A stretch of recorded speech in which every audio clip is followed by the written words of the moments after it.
हिमाचल के एक छोटे से पहाड़ी गांव कसौली में एक साधारण सा आदमी रहता था। राहुल शर्मा। उम्र करीब 38 साल। चेहरा सादा, कपड़े पुराने और गांव के चौक पर एक छोटी सी किताबों की दुकान। गांव वाले उसे राहुल भाई कहते थे। उसकी दुकान पर पुरानी किताबें, कुछ मैगजीन और एक पुराना रेडियो था जो हमेशा हल्की आवाज में गाने बजाता रहता था। राहुल की जिंदगी इतनी साधारण लगती थी कि कोई सोच भी नहीं सकता था कि वो एक सीक्रेट बिलियनेयर है जिसकी दौलत अरबों रुपये में थी। राहुल का अतीत। राहुल का असली नाम था रवि मेहरा। वो कभी दिल्ली का एक बड़ा टेक जीनियस था। 20 साल की उम्र में उसने एक आर्टिफिशियल इंटेलिजेंस स्टार्टअप शुरू किया था, स्काईनेट इनोवेशंस। उसका बनाया एआई सॉफ्टवेयर इतना क्रांतिकारी था कि उसने मेडिकल डायग्नोसिस को आसान बना दिया।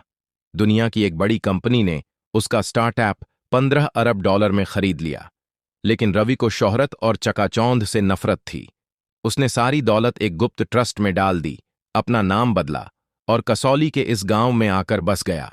उसका ट्रस्ट चुपके से स्कूल, अस्पताल और अनाथालयों को फंड करता था, लेकिन उसका नाम कहीं नहीं आता था। कहानी में मोड़। एक दिन गांव में खबर फैली कि एक बड़ा बिल्डर, मेगासिटी डेवलपर्स, गांव की खूबसूरत पहाड़ी जमीन पर एक लग्जरी रिजॉर्ट बनाना चाहता था। इससे गांव का प्राकृतिक सौंदर्य नष्ट हो जाता और गांव वालों की जमीन छिन जाती। बिल्डर का मालिक करण कपूर एक चालाक और रसूखदार आदमी था जो पैसे और पावर के दम पर कुछ भी कर सकता था। गांव वाले डर गए क्योंकि उनके पास न तो पैसे थे न ही कानूनी ताकत। राहुल ने यह सब चुपके से देखा। उसने फैसला किया कि वो गांव को बचाएगा, लेकिन अपनी असलियत जाहिर किए बिना। रात को अपनी छोटी सी दुकान के पीछे वाले कमरे में वो अपने पुराने लैपटॉप पर काम करने लगा। उसने अपने पुराने टेक दोस्तों और हैकर्स की मदद से मेगासिटी डेवलपर्स के गलत कामों की फाइलें जुटानी शुरू कीं, जैसे उनकी टैक्स चोरी, जमीन हड़पने की साजिश और पर्यावरण नियमों का उल्लंघन। उसने ये सारी जानकारी एक अनाम ईमेल से दिल्ली के बड़े पत्रकारों और एनजीओ को भेज दी। कुछ ही दिनों में न्यूज चैनलों पर हंगामा मच गया। मेगासिटी डेवलपर्स के खिलाफ केस दर्ज हुआ और उनका रिजॉर्ट प्रोजेक्ट रुक गया। लेकिन करण कपूर को शक हो गया कि कोई गांव से ही ये सब कर रहा है। उसने अपने गुंडे भेजे ताकि गांव वालों को डराया जाए। एक रात 2 गुंडे राहुल की दुकान पर आए और उसे धमकाने लगे।